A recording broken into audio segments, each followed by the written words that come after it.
Hello, my name is Adi Tayo. Hello, you can call me Tayo. In this video, I will demonstrate a simulated insider breach scenario from an attacker machine, which is a Parrot OS on 10.3.1.25.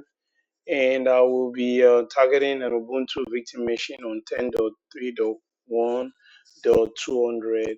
A quick summary, I will perform network reconnaissance and service enumeration on the against the victim machine. Then I'll run a web scanner tool, and then I will perform directory enumeration to find any exposed content. And finally, on the blue team side, as an analyst, I will do log analysis and will, examine my packet captures, and I will provide an evidence of a breach or data exfiltration, and I will provide recommendation as well. So the first thing I want to do is just to confirm if I can still reach the victim machine. So I'm going to ping. All right, we got a response, ICMP response, and the next thing is to run a port vulnerability, a port scanning tool. Excuse me.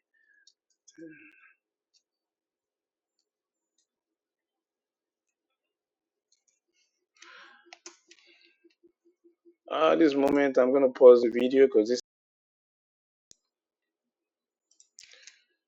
Nmap completed its scan, and we found about 4 port, FTP 21, SSA 22, Telnet 23, and HTTP 80. So we are just going to laser focus on HTTP, and the fact is it's a high value attack surface, because it's a public web service, and this can that it can expose data and actually show the vulnerabilities on this web server. And the next thing we want to use a web vulnerability tool that is called Nikto.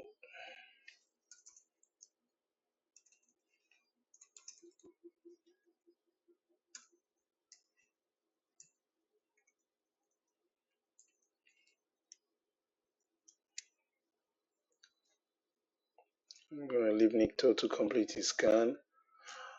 Nikto found that the Apache server is outdated.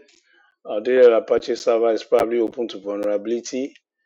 And we also have directory indexing, which means this directory is listable, is accessible for anybody who want to see. And then we have the backup directory that says this might be interesting. We want to go for that to see what exactly is interesting in that directory. And we're going to use a um, Dirb, which is for enumeration on that directory. Dirb is a directory brute forcer, so probably the right tool to use at this time. HTTP.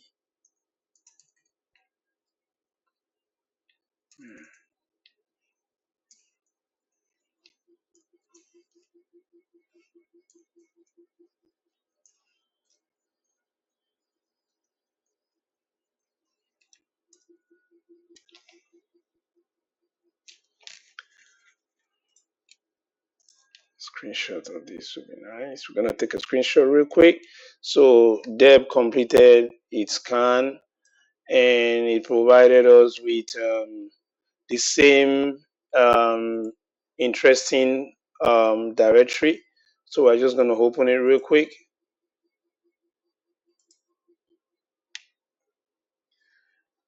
And the interesting directory actually have a file in the root of it. This is not a good thing. To have an open file in the root of a web server. So we will just open it to see what's in it. Okay, we have credit card information, which is real credit card information. We have the card number, expiration date, and then we have the CVV numbers. This is an evidence of theft at this moment. So we're going to take a screenshot of this while we would would have to put on our analyst hat on and go to the victim machine to see how we can trace all these events in real time. So this is the what's it called? The victim machine. First, we want to kind of run a filter for Nmap.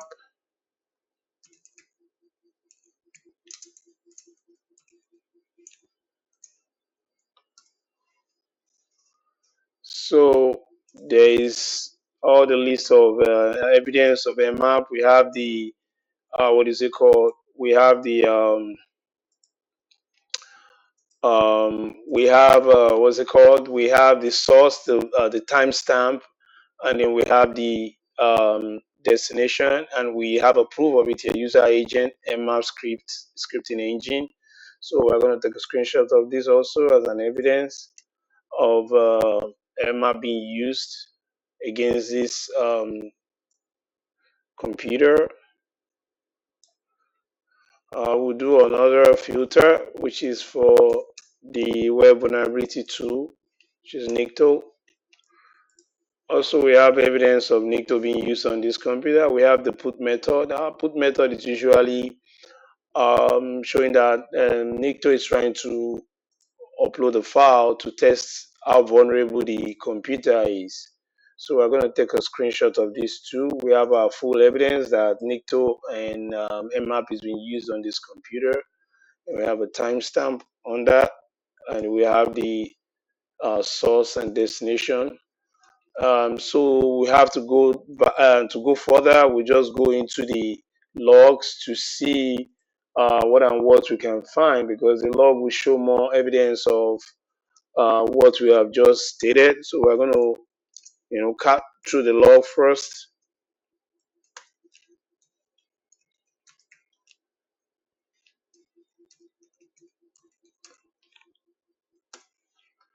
All right, the logs seem messy, but right here we have the again the source machine, the attacker machine, and we have tons of 404 and 200 error responses. 244 is like this is a random check on all possible directories. We have which shows that this is not a human attempt. This is probably an automated tool being used.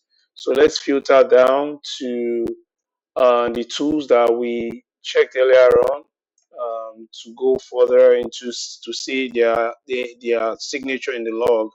So we're going to run Nmap first. This shows that Nmap was used. We can see again here, and we have the timestamp, and we can see evidence of Nmap in our log, deep into our log. So we're going to take a screenshot of this real quick. We're going to do the same for what's it called, Nikto, because we want to make sure that we get the same log information for Nikto as an evidence of Nikto, further evidence of Nikto being used on this victim machine. As you can see, Nikto actually show the put test command again. Is trying to upload this same file, which is enough for us. We could see more using different kind of patterns, but for the purpose of this video, and we will not be able to show further, but at least this shows that Nikto is being used on this computer. And we have the put method again in here.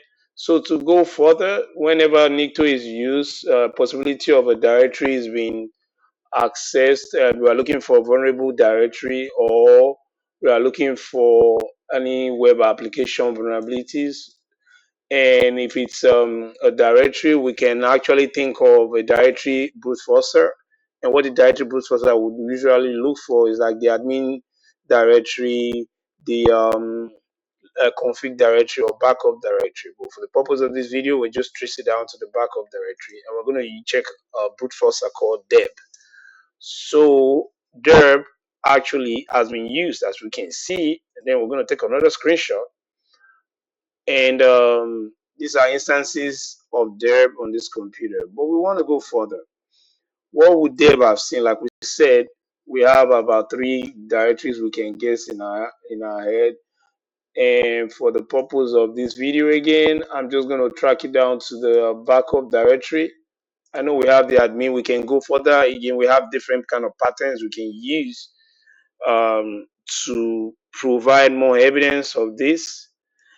And as we can see, the backup directory provided some more context to what we're talking about. We have the backup.html that we were talking about before, and there was a 200 response, which is if the user actually recovered files in here. And what it is that the attacker actually was successful, and they probably retrieved the file, and the file might be this backup.html because they looked into this file. We have other OK. So this has actually proven that attacker went far enough to get what they need on this computer. So I'm gonna take another screenshot. There's a lot of them already. I hope I have no time. Okay. So at this level, this is what probably the suspicions we found, the 200 OK and the packet captures are probably what led us into this suspicion, and those are not anomalies what you know provide us the motivation to go into this side. So to summarize this whole thing, an attacker, an insider attacker with on the Parrot OS, an insider with an IP subnet.1.25 conduct reconnaissance and web scanning against our Ubuntu web server, which is on 10.3.1.200. They use Nmap to probe for open ports and then sent unusual HTTP methods. Then they ran Nikto, a vulnerability tool, to test file uploads and flag the outdated Apache version. An interesting backup directory was actually found. Finally, they used Dirb to enumerate common folders, which uncovered an exposed backup directory. The combination of recon, vulnerability scans, and directory enumeration is captured in both in our Wireshark packet and Apache access logs, giving us a clear timeline and evidence trail of what the attacker did and what they accessed, including backup.html file, which have credit card data. My recommendations will be to remove these sensitive files from the web root so they are not publicly accessible, turn off directory listing, and lock down permissions on backup folders, improve monitoring and alerting, for example, flagging repeated 404 errors, strange user agent like Nmap or Nikto, and spikes in unusual requests should be flagged with whatever vulnerability management tools that is being used. Deploy IDS, IPS tools so that the scanning traffic is automatically detected and blocked. Patch and update your Apache to the 2.4.54 that was recommended, and so that to close any known vulnerabilities. And then we need to notify affected users. This is where we provide them information as what has happened, and we have to um, let them know that their financial information is probably being exposed. We'll have to offer them support like credit card monitoring or fraud alerts to help protect them from downstream risk that might come later. And then we document and report this incident internally so security teams and management can learn from it and strengthen defenses to avoid future reoccurrence. I appreciate you all for watching this presentation. I want to say thank you again and have a good evening.